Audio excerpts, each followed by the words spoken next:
Yo, what's going on, y'all? This is Marcus Rosa, a.k.a. Mazuma TV, back at y'all with some more boxing talk, man. I hope everybody's having a blessed, beautiful, positive, productive day. I'm just enjoying my break right now, man. Just kicking, cooling, just enjoying the beautiful weather in Philadelphia right now.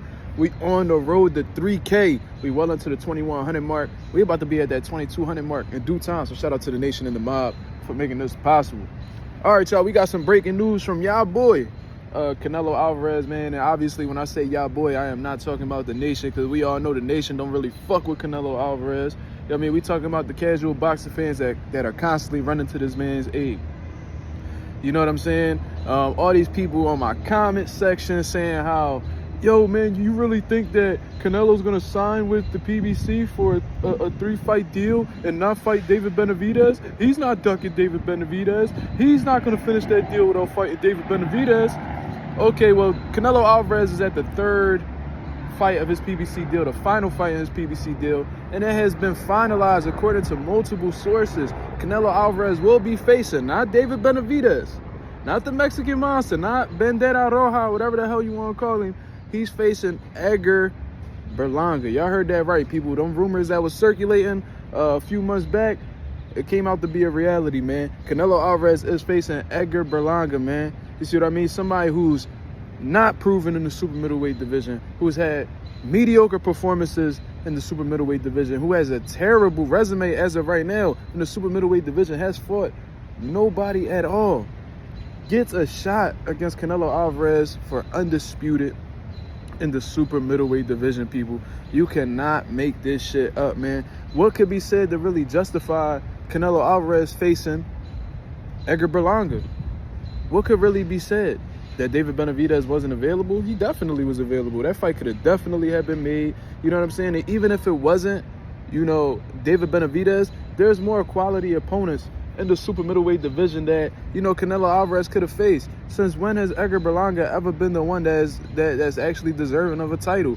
What top 5 fighter has he ever went up against and beat? What top 10 fighter has he went up against and beat? These are all questions that I really need answered, because I'm really trying to figure out what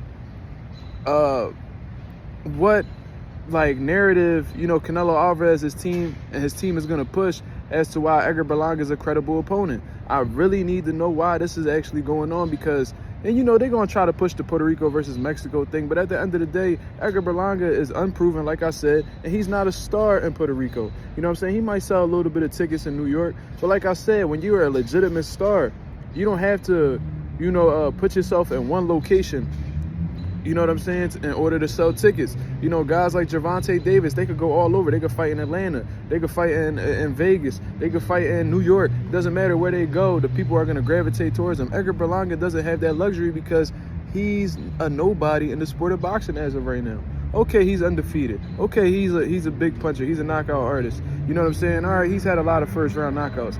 But how does that equate to getting a title shot? Not just one title, but all 4 titles in the super middleweight division against one of the most popular fighters in the entire sport of boxing. Now, congratulations to Edgar Berlanga. I'm not necessarily hating on him or anything like that. I just think that there's plenty of more people in the division that were more deserving than Edgar Berlanga, specifically David Benavidez, who, you know, has been, Canelo's mandatory for the past 2 to 3 years already? You know what I'm saying? But it is what it is, man. Canelo Alvarez has shown you guys time and time again that he does not care about what you guys think. He does not care about what I think. He does not care what the fans demand, because he believes, because he had fought Triple G and Austin Trout, Erislandy Lara, Miguel Cotto, all those fights that he had years back, that somehow he doesn't need to prove himself to anybody no more. He's going to take the fights that he wants. You see what I mean? And, you know, PBC completely failed on this deal, man.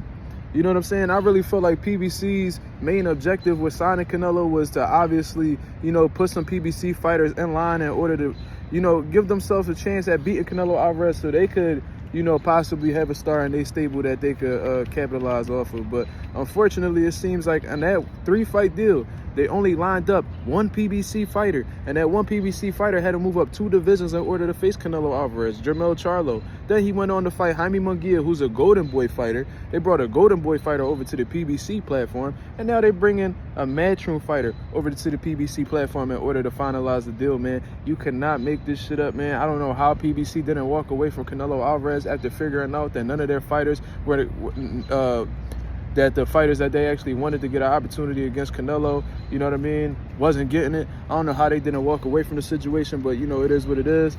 A lot of these promoters, they thirsty for Canelo Alvarez. They want to do business with Canelo Alvarez because, you know, he's a star, and I guess he generates a lot of revenue.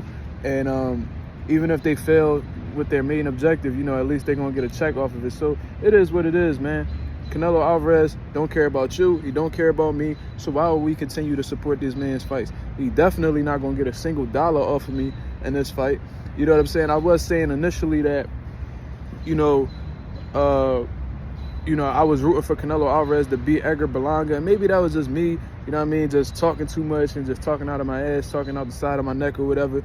But on some real shit, now that I really think about it, and I see how inconsiderate Canelo Alvarez is for boxing fans, you know what I'm saying, how he really puts us last and he just does whatever the fuck he wants to do, and he's so arrogant, he just assumes that we're going to support him no matter what. I really hope Edgar Berlanga beats the dog shit out of Canelo Alvarez. You see what I'm saying? These type of fighters, bro, they don't need to be at the top of the sport. You know what I mean? They don't deserve our money, and they don't deserve us paying for their tickets. They don't deserve any type of support from us at all. Because at the end of the day, without the boxing fan, they aren't relevant. Without the boxing fan, they aren't getting paid. Without the boxing fan, they're not stars. They're not able to feed their families, not from a boxer perspective.